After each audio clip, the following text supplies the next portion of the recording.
여러분 반갑습니다. 도서관에 가서 좋은 책을 중개하는 여러분의 중개서원입니다. 구독과 좋아요는 사랑입니다. 경복궁 건청궁 서쪽에 작은 전각이 있습니다. 옥과 같은 귀중한 보물을 모은다는 뜻의 지복제라는 이름을 가진 이 전각은 청나라에서 구매한 서양 문물 관련 4만여 권의 서적이 보관되어 있던 도서관입니다. 북송의 서예가 미불의 글씨를 집자해서 만든 현판이 고색 창연한 이곳은 고종의 서재로 주로 사용되었습니다. 오늘은 고종의 서재 지복전에 가서 아시아 대륙의 중심부를 해로와 육로로 일주한 해초의 견문록 왕호 천축국전을 중개해 드리겠습니다. 해초가 쓰고 정수일이 풀었습니다. 8세기 무렵 인도와 중앙아시아, 페르시아, 아랍의 역사와 정치, 종교, 풍습, 문화에 관한 사실적인 기록입니다. 자, 그럼 산책을 시작하겠습니다. 한 달 만에 구신하국에 이르렀다. 부처님이 열반에 드신 곳이나 성은 이미 황폐화되어 아무도 살지 않는다. 부처님이 열반하신 곳에 탑을 세웠는데 한 선사가 그곳을 깨끗이 청소하고 있다. 해마다 8월 초파일이 되면 남승과 여승, 도인과 속인들이 그곳에 모여 크게 공양 행사를 치르곤 한다. 탑 상공에는 깃발이 휘날리는데 하도 많아 그 수를 이루다 헤아릴 수가 없다. 뭇 사람들이 함께 그것을 우러러보니 이날을 맞아 보리심을 일으키는 자가 한둘이 아니다. 이 탑의 서쪽에 강 하나가 있는데 이라발저 강이라고 한다. 이 강은 남쪽으로 이천리를 흘러 항하 겐지스강으로 들어간다.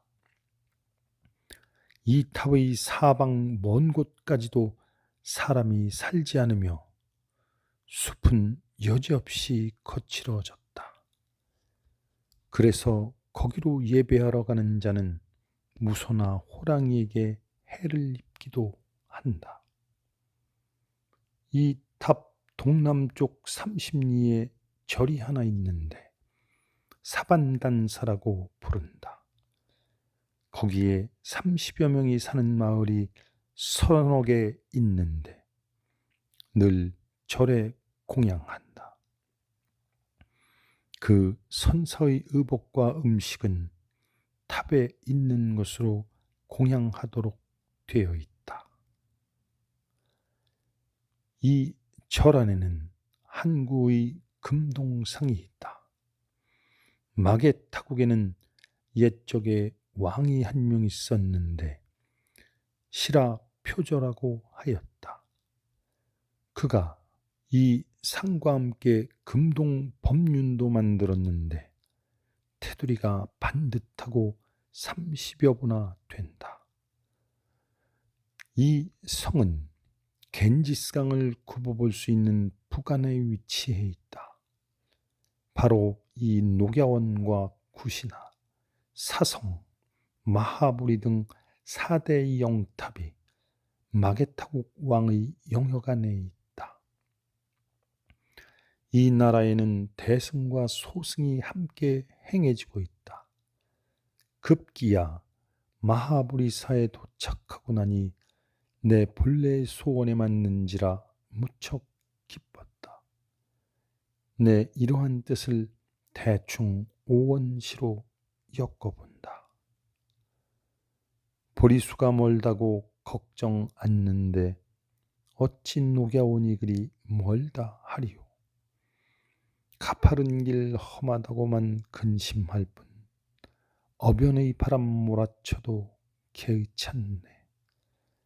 여덟 탑을 친견하기란 실로 어려운데 오랜 세월을 겪어 어지러이 타버렸으니 어찌 배려는 소원 이루어지겠는가.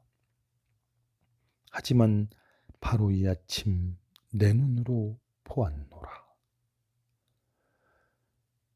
다시 피나 날사국에서 서쪽으로 2달 걸려 중천축국 왕의 거성에 이르렀는데 그 성 이름은 갈라급자이다.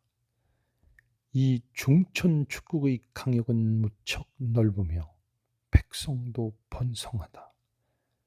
왕은 900마리의 코끼리를 소유하고 있으며 다른 대수령들도 각각 200~300마리씩 가지고 있다. 그 왕은 매번 친히 병마를 거느리고 싸움을 한다. 항상 다른 네 천축국과 싸움을 하는데 늘 중천축국 왕이 이기곤 한다. 그 나라들의 관행에 따르면 코끼리가 적고 병력도 적은 줄을 스스로 알면 곧 화친을 청하고 해마다 세금을 바치며 서로 싸우거나 죽이지는 않는다. 의복, 언어, 풍속, 법률은 5천축국이 서로 비슷하다. 다만 남천축국 시골 사람들의 말은 좀 다르나 벼슬아치들의 말은 중천축국 말과 다르지 않다. 5천축국 법에는 목에 칼을 씌우거나 매질을 하거나 투옥하는 일이 없다. 죄를 지은 자에게는 죄의 경중에 따라 벌금이나 물리지 형벌이나 사형을 내리는 일은 없다. 위로는 국왕에서부터 아래로는 서민에 이르기까지 수렵에 나가서 매를 날리고 사냥개를 내무는 것 같은 일을 하는 것은 보지 못하였다.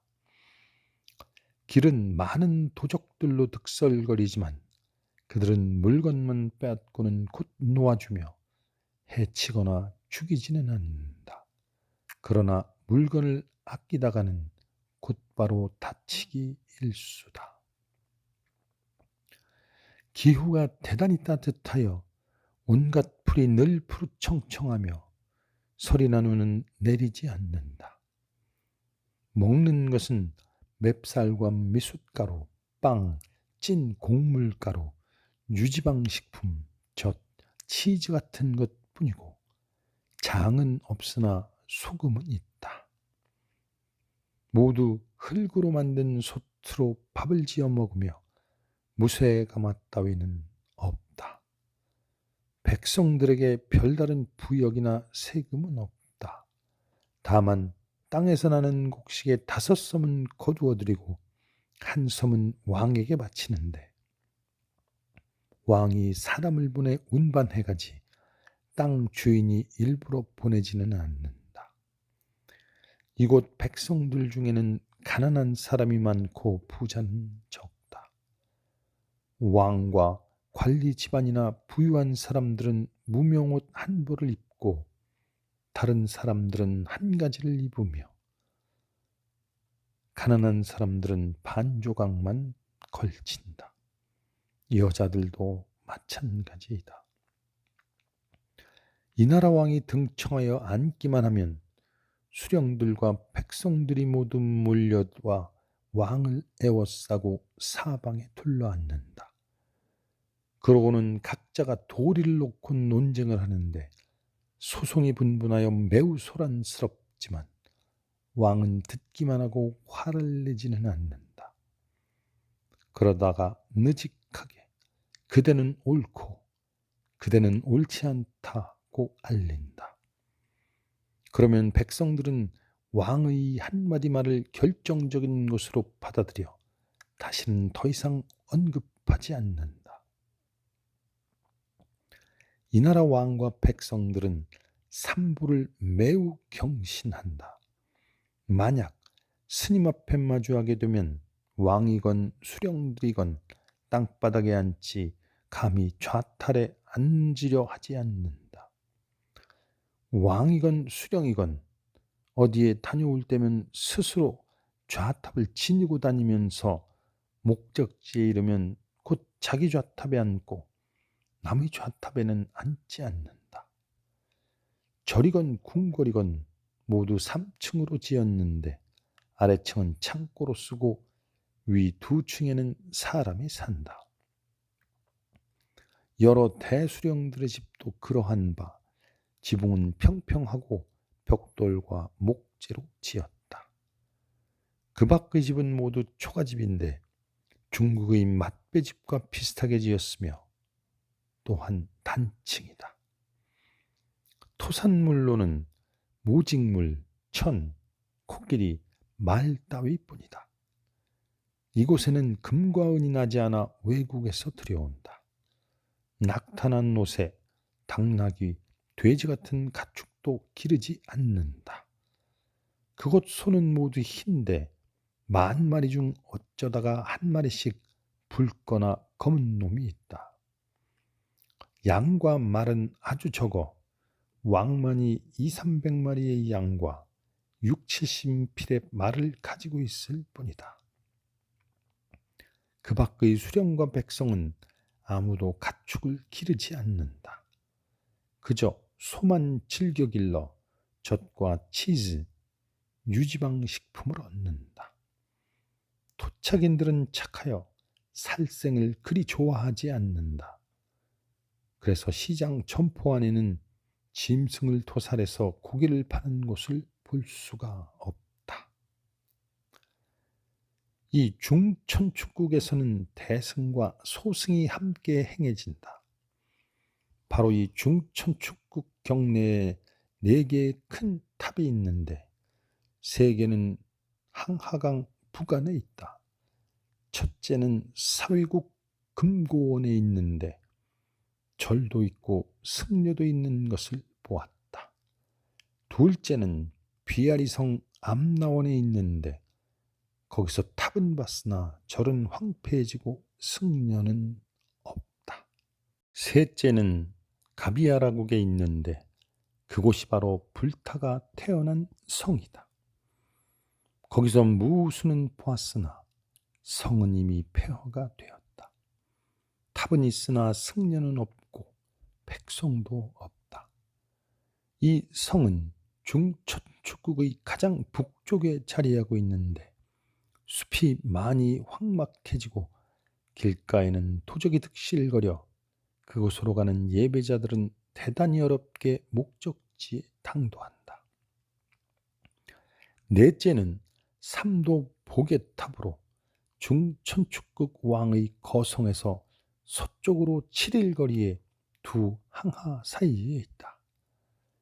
여기는 부처님이 도리천으로부터 삼도보계가 만들어지자 연부제로 내려온 곳이다. 삼도보계는 왼쪽 길을 금으로, 오른쪽 길을 은으로, 가운데 길을 폐유리로 장식했다. 부처님은 가운데 길로, 법왕은 왼쪽 길로, 재석은 오른쪽 길로 부처님을 모시고 내려와 바로 이곳에 탑을 세웠다. 절도 있고 승려도 있는 것을 보았다. 중천축국에서 곧바로 남쪽으로 석 달 남짓 가면 남천축국 왕이 사는 곳에 이른다. 왕은 코끼리 800마리를 소유하고 있다.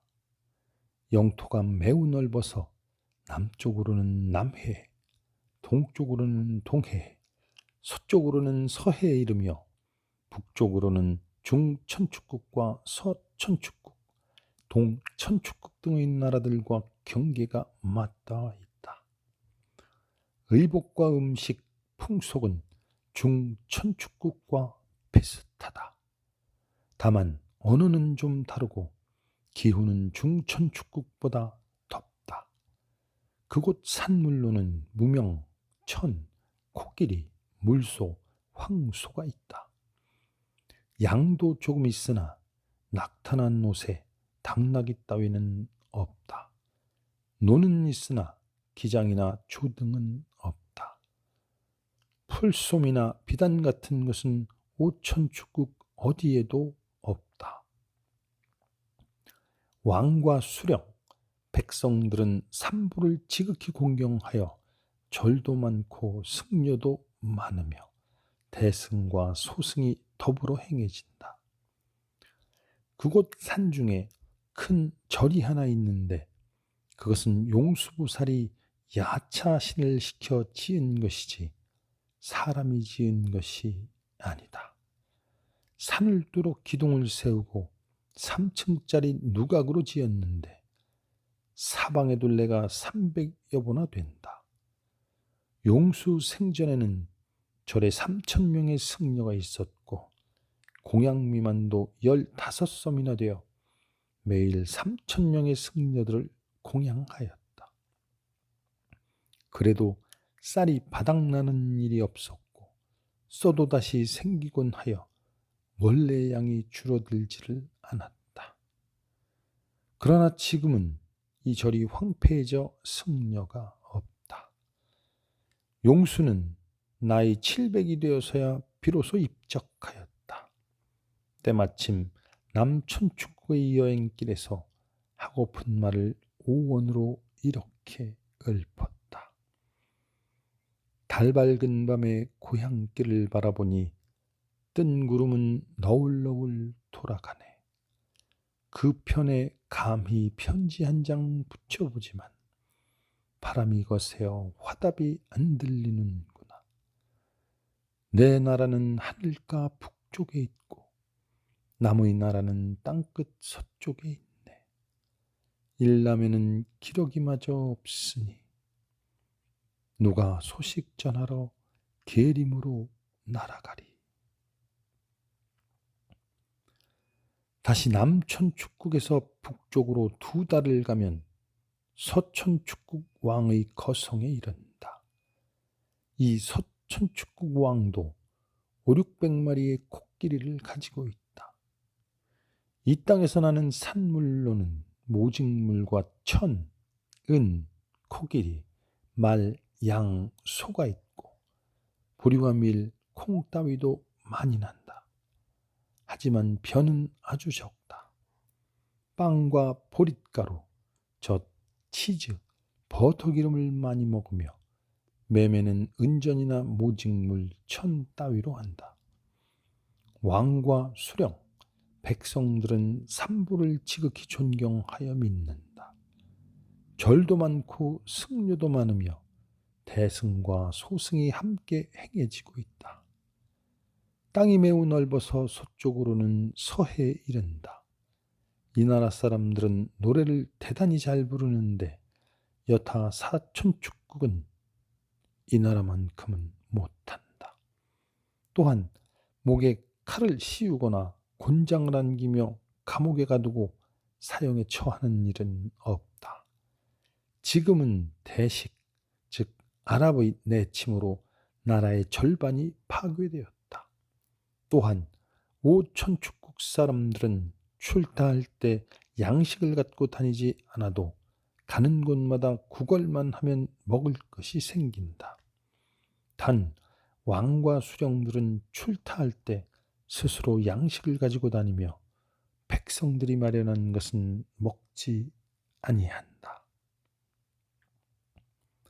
또 서천축국에서 북쪽으로 3달 남짓 가면 북천축국에 이르는데 이름이 사란달라국이라고 한다.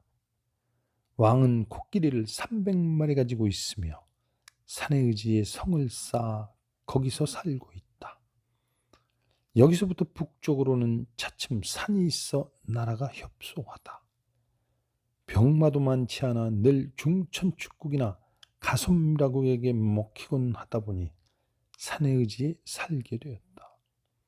풍속과 의상, 언어는 중천축국과 다르지 않으나 기후는 중천축국보다 좀 추운 편이다. 여기도 설이라는 없지만 바람이 불어 춥다.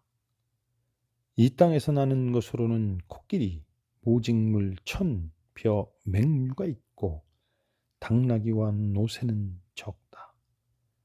이 나라에서 왕은 말 100필을, 수령들은 너댓 필을 가지고 있지만 백성들은 전혀 가지고 있지 않다. 서쪽은 평야이고 동쪽은 설산과 가깝다. 나라 안에는 절도 많고 승려도 많으며 대승과 소승이 함께 행해지고 있다. 다시 탁사국에서 서쪽으로 한 달을 가면 신두고라국에 이른다. 의복과 풍습, 절기, 기후 등은 북천축과 비슷하나 언어는 좀 다르다. 이 나라에는 낙타가 대단히 흔하며 사람들은 젖과 버터를 즐겨 먹는다.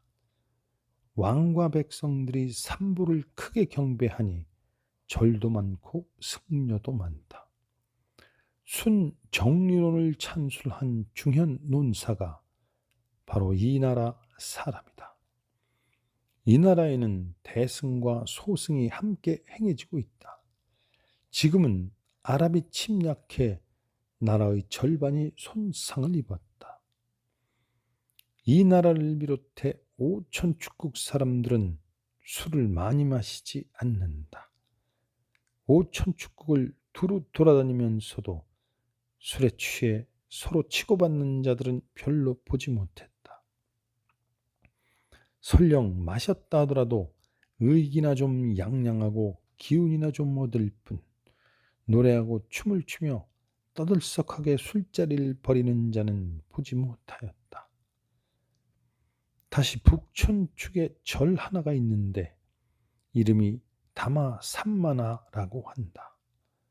부처님이 살아계실 때 이곳에 오셔서 설법을 하고 사람과 하늘을 널리 제도하셨다. 절 동쪽 골짜기에 있는 샘물가에 탑이 하나 있는데 부처님이 깎은 머리카락과 손발톱이 이 탑 속에 있다. 여기에는 300여 명의 중들이 있다. 절에는 대벽지불이 이빨과 뼈, 살이 등이 있다. 또한 7, 8채의 절이 더 있는데 절마다 사람이 5, 600명씩이나 되며 불법을 대단히 잘 간수하고 지니고 있다. 왕과 백성들은 삼보를 대단히 경신한다. 산중에는 절이 또 하나 있는데 이름은 나게라타나라고 하며 여기에 중국인 승려 한 분이 있다. 그는 이 절에서 입적하셨다. 그 절 대덕이 말하기를 그 승려는 중천축에서 왔으며 삼장의 성스런 가르침을 환히 습득하고 고향으로 돌아가려고 하다가 갑자기 병이 나서 그만 천화하고 말았다고 하였다. 그때 이 말을 듣고 너무나 상심하여 사운의 오원율시를 적어 그의 저승길을 슬퍼하였다. 고향의 등불은 주인을 잃고 타향의 보물나무는 꺾였으니 신령은 그 어디께로 갔는가. 옥 같은 용모는 이미 재간되었구나. 생각하니 가엾고 애절도다. 그대 소원문 이름이 섰구나. 그 누가 고향 가는 길 알리오. 흰 구름만 덧없이 떠돌아가네. 1908년 돈황석굴에서 프랑스 탐험가 펠리오는 두루마리 한 권을 발견합니다. 그 뒤로 100년 가까이 연구가 진행되어 왔지만 정작 해초의 고향 한국에서는 연구가 한참 뒤처집니다. 720년 무렵 20살의 해초가 4년여 동안 돌아다녔던 기록입니다. 200년 전에 한자로 쓰여진 6천여자의 난해한 세계로 함께 걸었던 신박한 산책은 여기서 마치겠습니다. 여러분, 감사합니다.